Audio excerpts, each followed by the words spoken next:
Welcome back to Next Shift with Rick Wagan. Suzuki does not suck. The Montreal Canadiens come off their fourth victory in a row, this time against the Buffalo Sabres in Buffalo. It was a 4-2 victory. The Montreal Canadiens came from behind a couple of times. They did take a lead early on a goal by Caufield, a great assist by Patrik Laine. A few minutes later, after Buffalo made it 2-1, it was a great play by Hutson, setting up Dvorak, who hits Anderson in front of the net with a goal. And then to close it out at the end of the second period, Matheson shot pass over to Newhook with a great deflection to make it 3-2 going into the third period. The Canadiens played solid defensively. Jakub Dobes had a solid outing, definitely after the first couple of goals. Even the second goal, he had no chance. The first goal, he might have left his side a little bit early, but happens. After that, he played some solid goaltending. A little bit all over the place, but seems to be his style. And then Jakub Evans pours in an empty net with a nice assist by Dvorak to seal the game and make it 4-2. It was a big win for the Montreal Canadiens. They are now 3 back from the wild card behind the Detroit Red Wings. There are still a few teams ahead of them. There's pretty much the Red Wings, Ottawa, and Boston, Montreal. One of those teams is going to make the playoffs. Columbus is a little bit ahead of the curve. There are teams like the Rangers and Pittsburgh and Philadelphia fighting for some spots as well. All in all, the Canadiens are doing what they have to do to get back into the mix. There's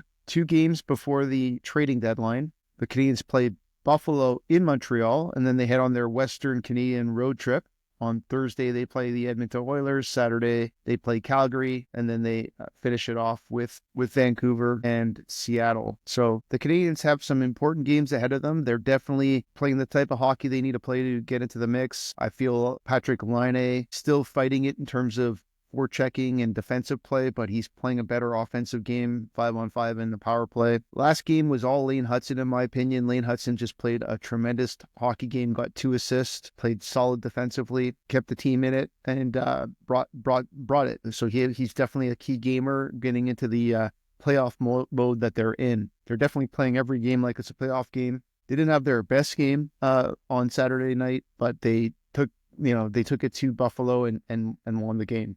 I still believe they're going to not be sellers or buyers at the trading deadline unless, like I said, there's a blockbuster trade, but I'd be shocked if we see Hughes and Gorton trading players like Armia and Savard and Dvorak for picks. Evans is the one player, or maybe a combination of Evans and Armia, that can bring some value in terms of either a high draft pick or a prospect. But again, they're 3 points out. They've worked their butt off to get back in it. I just don't think that's what the Montreal Canadiens are going to do. And I think the Canadiens will take their chances and see if they can sign Evans at the end of the year. If not, or before July 1st, I should say. If not, they lose him. It's equivalent to picking up a Jakub Evans at the trading deadline to help with their defensive responsibilities to see if they can make the playoffs. So that's my take. Again, I was a little bit doubtful of starting Jakub Dobes after quite some time, and the last couple of games were weak. Kudos to Jakub. He played a solid game. He did what he had to do. He gave up 2 goals. One was impossible. The other one, again, it was a nice shot, a nice snipe. He kind of left his corner, but